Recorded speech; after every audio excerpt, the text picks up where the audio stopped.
સુરતનું ચર્ચિત નક્ષત્ર safe volt ચોરીકાંડનો પર્દાફાશ. ચોરીનો આંકડો 3.49 કરોડે પહોંચ્યો.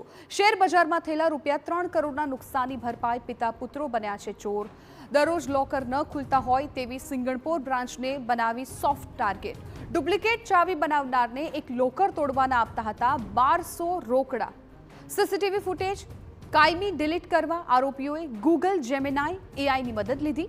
વધુ 3 ગ્રાહકોના 116.5 તોલા સોનાની ચોરી ખુલી છે. વોલ્ટના માલિક પિતા પુત્રો સહિત ચોરીનું સોનું ખરીદનાર 2 સોનીઓની કરાઈ છે અટકાયત. પોલીસે આરોપીઓ પાસેથી ₹15 લાખની રોકડ રકમ અને બેંક જમા સ્લીપો કબજે કરી છે.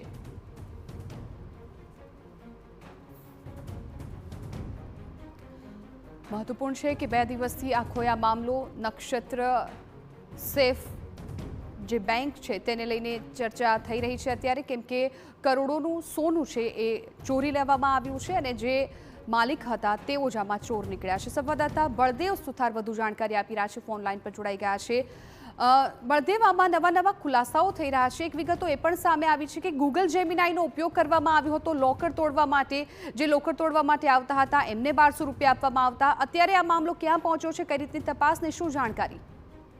જે રીતે સુરતના સિંગણપુર વિસ્તારની અંદર જે નક્ષત્ર જે સેફ હાઉસ હતું તે મામલો જે સામે આવ્યો હતો, જેની અંદર જે સેફ સંચાલકો દ્વારા અલગ અલગ જે લોકર હતા તે ખોલી અને તેની અંદરથી જે લાખો અને કરોડો રૂપિયાના જે દાગીના હતા તે ગાયબ કરી નાખ્યા હતા. અને આ બાબતે જ્યારે જે લોકર ધારકોને આ બાબતે ખ્યાલ આવતાની સાથે તાત્કાલિક પોલીસ સ્ટેશનની અંદર ફરિયાદ કરી હતી અને પોલીસ દ્વારા અંદાજિત 2.5 કરોડની જે ફરિયાદ હતી તે નોંધવામાં આવી હતી. અને જેમ જેમ લોકોને ખ્યાલ આવતાની સાથે લોકો પણ તાત્કાલિક જે સેફ હાઉસ ખાતે પહોંચ્યા હતા અને તપાસ કરી હતા. પોતાના જે અલગ અલગ જે લોકર તપાસ કરતા ખ્યાલ આવ્યો હતો કે હજુ પણ કેટલાક લોકર ધારકોના જે દાગીના છે, રૂપિયા છે, તે લોકરમાં ન હોવાના કારણે જે ફરિયાદનો આંકડો છે તે અત્યારે વધી રહ્યો છે અને અંદાજિત 3.49 કરોડ સુધીનો આંકડો છે તે પહોંચ્યો છે. અને જે રીતે આરોપીની પૂછપરછની અંદર જે જાણવા મળ્યું છે કે શેર બજારમાં 3 કરોડનું જે નુકસાન થયું હતું અને તેની ભરપાઈ કરવા માટે આખો આ જે ખેલ છે તે ખેલવામાં આવ્યો છે. અને સૌથી મહત્વની વસ્તુ એ છે કે આ લોકર જે ખોલવા માટે ડુપ્લિકેટ ચાવી બનાવવામાં જે મનીલાલ હતા તેને પણ જે એક લોકરના ₹1200 જે છે તે આપવામાં આવતા હતા.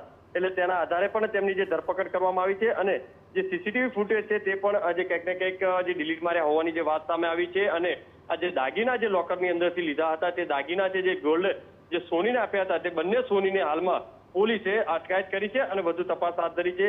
તેમને કેટલું ગોલ્ડ આપ્યું છે, કેટલા પ્રમાણમાં તેમને રૂપિયા આપવામાં આવ્યા હતા અને હજુ આ ગોલ્ડ તે કોની પાસે છે, આ તમામ બાબતોને લઈને સિંગણપુર પોલીસે તપાસ શરૂ કરી છે. જી બિલકુલ બળદેવ, આભાર સમગ્ર માહિતી બદલ. તો હાલ તો સિંગણપુર પોલીસ છે સમગ્ર મામલે તપાસ કરી રહી છે. તપાસમાં અનેક નવા ખુલાસાઓ પણ સામે આવી રહ્યા છે.